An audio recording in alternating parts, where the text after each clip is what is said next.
Bonjour à tous, on continue Masechet Nazir Daf Samerbet et on commence deux lignes depuis le haut de la page. Iachi Ishki Afli Neder Berkecha Be'echin Lamali. On a parlé de la paracha de Nazir. On a dit d'où savons-nous que le Nazir ne parle qu'aux Juifs et pas aux Goyim, que les Goyim sont exclus de la paracha de Nazirut, parce qu'il est dit Daber el Bnei Israël, Velo Leovde Kochavim, parle aux Juifs et pas au Goïm. Donc toute la paracha de Nazirut ne s'applique qu'au Goïm. Donc on va demander la Gemara, mais pourtant on trouve au sujet de la paracha de Erchin les mêmes mots et on voit qu'on va les aborder différemment. Qu'est-ce que les Erchin? C'est des valeurs qui sont fixées en fonction de l'âge et du sexe de la personne, à savoir de 1 mois à 5 ans, de 5 ans à 20 ans, de 20 ans à 60 ans et au-dessous de 60 ans, si c'est un homme ou si c'est une femme, il y a des valeurs différentes. À quoi correspondent ces valeurs? C'est que si une personne dit je prends sur moi la valeur, le RR de telle personne de l'apporter au Beth Amikdash, le RR de telle personne, bon, on va voir si c'est un homme, si c'est une femme, et quel âge il a. En fonction de ça, il va avoir une somme fixe d'argent à donner. On ne va pas devoir évaluer la valeur réelle que cette personne a sur le marché. Ça, c'est la paracha des Erechin. Et on a dit que au sujet de cette paracha, on avait apparemment une contradiction. D'un côté, la première partie du verset nous disait Daber el Bnei Israël velo de Kochavim, par le Bnei Israël et donc uniquement les Juifs, qui vient exclure les Goyim. D'un autre côté, la suite du verset nous disait Ish. Ish viendrait inclure quelqu'un et donc cela viendrait inclure les Goyim. Alors décide-toi, est-ce que les Goyim sont exclus ou sont-ils inclus dans la paracha de Erechin? Sur ça, on avait décidé de couper la poire en deux. Ils sont et inclus et exclus. Inclus partiellement, exclus partiellement. Comment pouvait-on faire ça? Où est-ce qu'on passait la ligne? Puisqu'il y avait deux sujets dans Erechin. Est-ce que l'acteur, celui qui fait l'action, qui fait le vœu de « je me suis chayav de donner ça », la valeur de telle personne, celui qui dit ça, de cette partie, le goy est exclu. S'il dit « je me rends chayav de donner le RR, la valeur de telle personne », il n'est pas chayav. Par contre, il peut être sujet de Erchin. Si un juif dit « je prends sur moi de donner la valeur de tel goy », alors il va rentrer dans les catégories en fonction du genre et de l'âge, et il va être chayav. Donc, il ne peut pas être acteur d'un Erchin, mais il peut être sujet d'un Erchin. Donc ils sont inclus partiellement dans la paracha et exclus partiellement dans la paracha de Erchin. Ici la Gemara va demander pourquoi est-ce qu'on a besoin de ce rajout de Ish pour inclure partiellement le Goy dans la paracha de Erchin. A priori on a déjà un ribouille, on a déjà un mot qui vient nous inclure le Goy dans cette paracha. Où est écrit ce mot? Pas dans la paracha de Erechin, mais dans la paracha de Nedarim et Nedavot, dans la paracha de quelqu'un qui s'engage à donner un korban, à apporter un korban au Beth Amikdash. On a aussi un ribouille de Ish qui vient inclure le Oved Kochavim.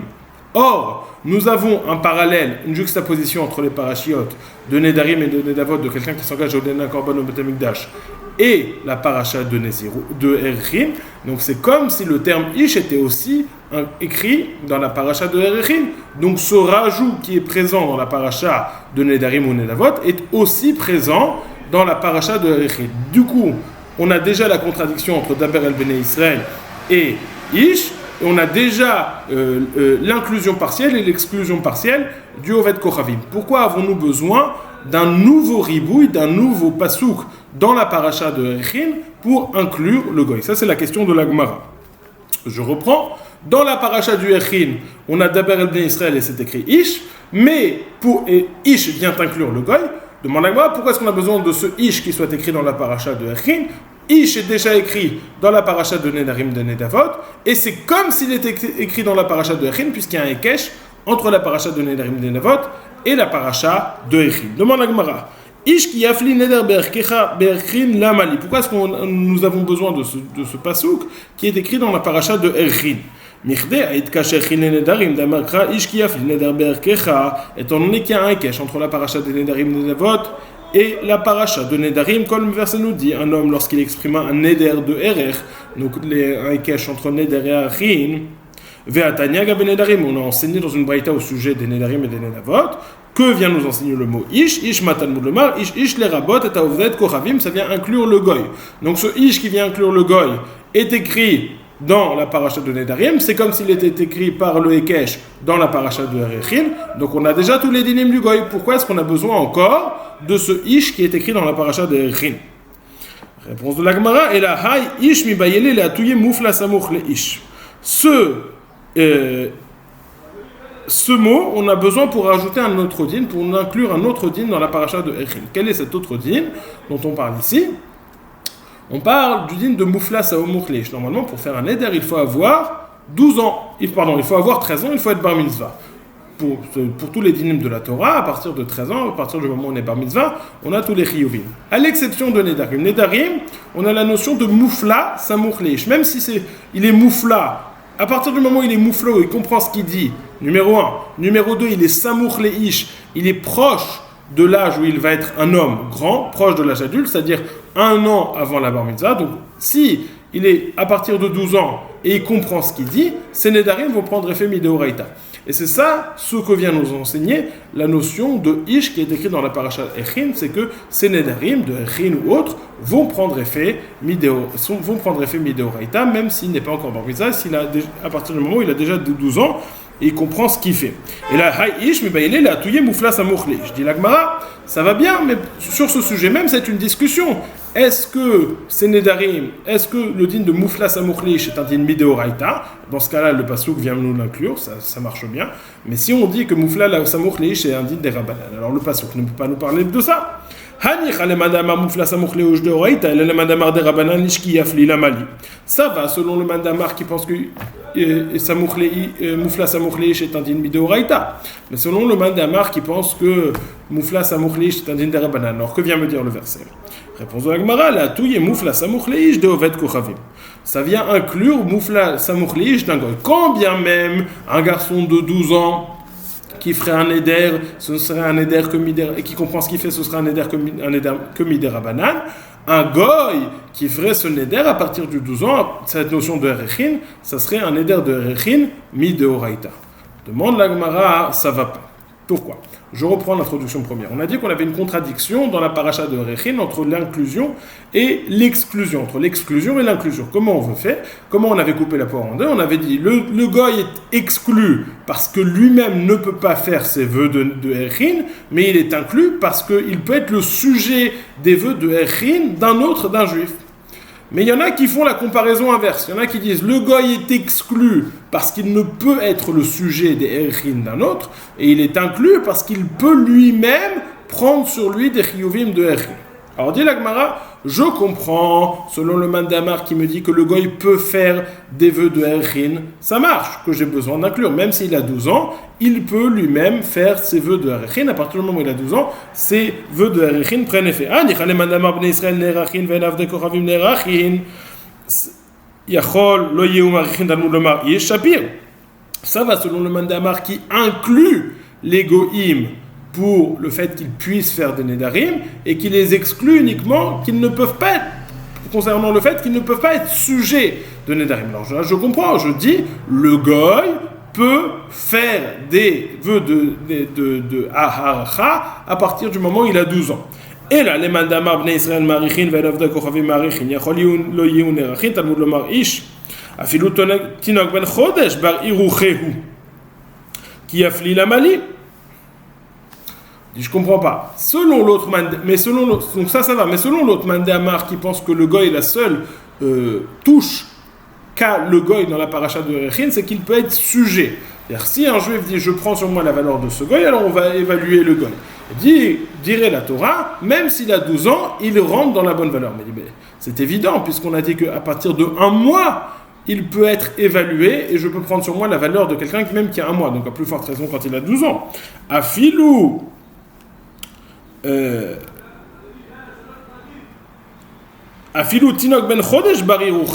Même un bébé qui a 1 mois, il peut être évalué, on peut prendre sur soi la valeur de ce bébé. Donc on revient à la question de base, que vient nous dire le terme Ish ki yafli qui est écrit dans la parashat Erechin. Amar avada barava le'atouye oved kochavim gadol de'afalgav de gadol hu eno yodea le'aflot. Dit la Gemara, tu sais ce que vient me dire le terme Ish? Ça vient me préciser. Ça vient me préciser la chose suivante. Alors, tout d'abord, on reprend. On a écrit Daber el Ben Israël, ça vient exclure le goy. Ish, qui est écrit dans la paracha de Nedarim, ça vient inclure le goy partiellement. Alors on a vu qu'on pouvait le faire de deux façons, ou l'inclure dans ça et l'exclure de ça, ou alors l'exclure de ça et l'inclure dans ça. Bon, maintenant que vient me dire Ish, ce Ish qui est rajouté dans la paracha de Rechin, dit la Gemara, ça vient m'exclure complètement le goy.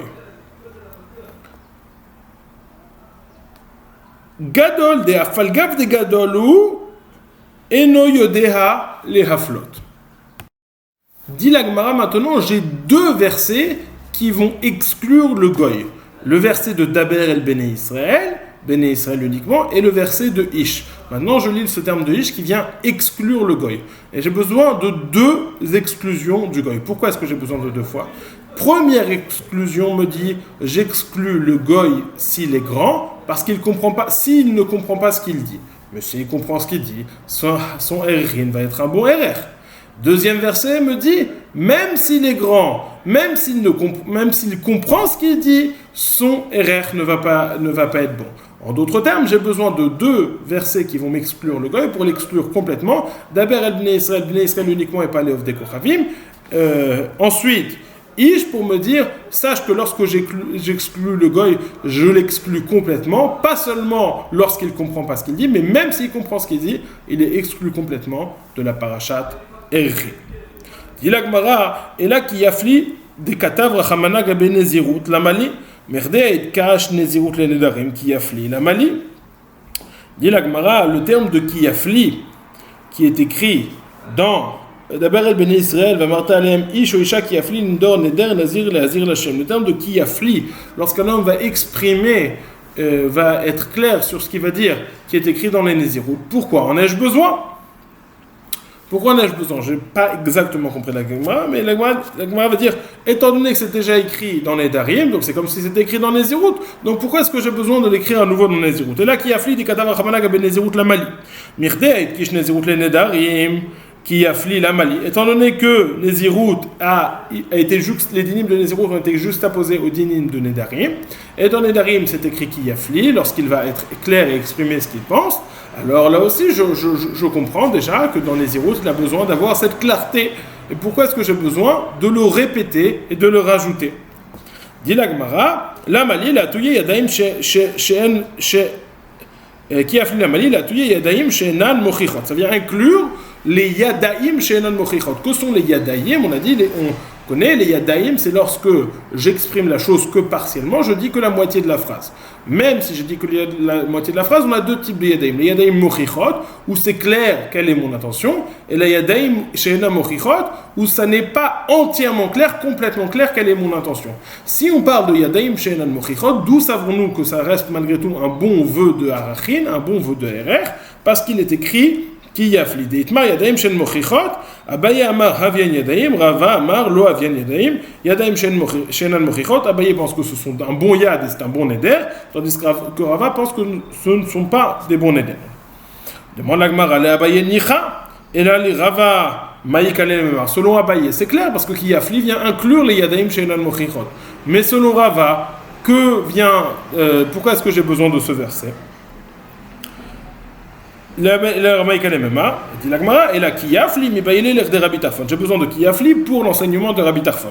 Détania Rabbi Yehuda Omer Mishum Rabbi Tarfon, en echan mehem nazir, les filles shelonitan nezirut et la afla. Car Rabbi Yehuda rapporte au nom de Rabbi Tarfon que si deux personnes disent je suis nazir si c'est Shimon, et l'autre dit je suis nazir si c'est Réhouven, ou alors c'est aucun, et après on s'aperçoit que c'est Shimon ou que c'est Réhouven, aucun des deux n'est nazir, puisque au moment où ils ont pris sur eux leur vœu de Nézirut, ce n'était pas clair si la Nézirut allait prendre effet, et on a besoin de hafla, on a besoin de clarté au moment où je prends la Nézirut, que la Nézirut va effectivement prendre effet. Si ce n'est pas clair, si j'ai mis une condition qui ne peut pas être vérifiée au moment de la Nézirut, cela ne va pas prendre effet. C'est ça que j'apprends du terme de Kiyafli, qui est dit au sujet de Nézirut.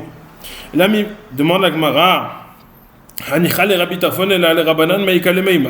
ça va selon Rabbi Tarfon. Rabbi Tarfon il me dit que j'ai besoin d'avoir ce din de hafla au moment de la Nézirut. Mais selon Rabbanan, Maïka Lememar, qu'est-ce que je peux dire selon Rabbanan? Pourquoi est-ce que j'ai besoin de cette expression de Kiyafli? Et la mi bayele l'erdetania heiter nedarim pochin ba'avir ve'en lahem al ma she'ismochu. Rabbi Eliezer Omer, yesh lehem al mashis, muchu shenemar ish ki yafli shtei pa'amim, echad afla le'isur, ve'echad aflaha le'heter. Au sujet des Éter Nedarim, le fait de pouvoir permettre un Éder en allant chez un Chacham. Est-ce qu'il y a un makor sur ça, de ça, Minatora? Alors il y a une discussion. Il y a une première opinion qui pense Pochin Ba'avir, s'il n'y a pas d'allusion à ça dans la Torah. Rabbi Eliezer nous dit Yesh lehem al mashis. Mouchou, il y a une source, une allusion à cela dans la Torah, car dans la Torah il est dit Shenemar ish ki yafli shtei pa'amim. Il est dit un homme doit exprimer ça, et il doit exprimer son Éder 2 fois, c'est écrit qu'il devra l'exprimer. On dit une fois, une fois il doit l'exprimer pour l'interdire, pour créer l'interdit, une fois il doit l'exprimer pour créer le éther. Ça veut dire quoi l'exprimer pour créer le éther? C'est lorsqu'il va aller devant le chacham, il va devoir exprimer son éther pour pouvoir trouver un éther, et ça serait ça la source de l'annulation possible par le chacham. On a fini la Mishnah, la première Mishnah du Perek Shi'i. Reprenons ce qui a été dit. D'abord on a demandé à quoi servait le terme Ish, qui était dit dans la parashat Erchin, alors qu'il était déjà dit dans la parashat de Nedarim ou de Nedavot. On a dit Ish, qui dans la parashat de Erchin, ça vient exclure complètement le goy qui est grand. Qu'ils comprennent ou qu'ils ne comprennent pas la notion d'Erachin, il est exclu de la parashat Erchin de ce point de vue-là, ou alors qu'il ne peut pas faire de Erer, ou alors qu'il ne peut pas être sujet.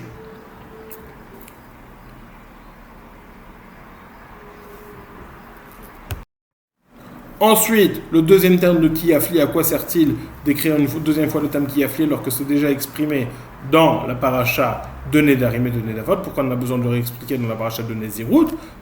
Conclusion de la Gemara, c'est pour nous dire que c'est une allusion au Éter Nedarim, ou alors c'est pour nous enseigner la chita de Rabbi Tarfon, Rabbi Yodo, même Shimon Rabbi Tarfon, qu'au moment de la Nézirut, on a besoin de Hafla, on a besoin d'être clair que la Nézirut va prendre effet. Et si ça n'est pas le cas, puisque j'ai fait une taille ou une condition quelconque qui n'est pas vérifiable au moment de la Nézirut, alors la Nézirut ne prendra pas effet.